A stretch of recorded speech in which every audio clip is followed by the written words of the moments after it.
And for some students, the first day can be a little unsettling. But as Fox 13's Matthew McClellan tells us, there are some ways parents can help them overcome any anxiety.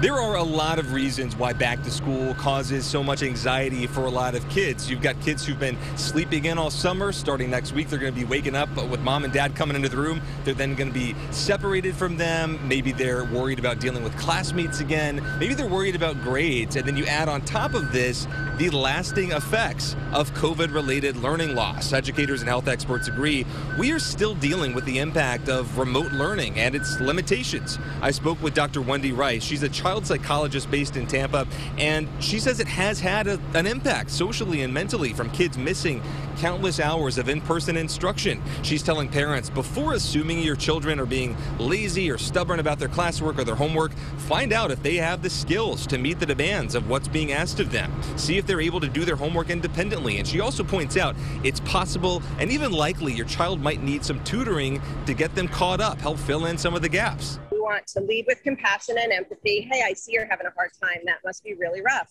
And this probably isn't your fault. So let's see if we can fill in some of the gaps for you so that school's a little bit easier. Dr. Rice goes on to say it is critical for parents to stay on top of Canvas or Blackboard or whichever online system your school is using. Be sure you know what teachers are telling kids in the classroom about what's expected of them. Some teachers even have a separate website on top of everything else, and it can be a lot to coordinate. So her advice is to ask your kids in a non-judgmental way, do you need help figuring out what you actually have to do?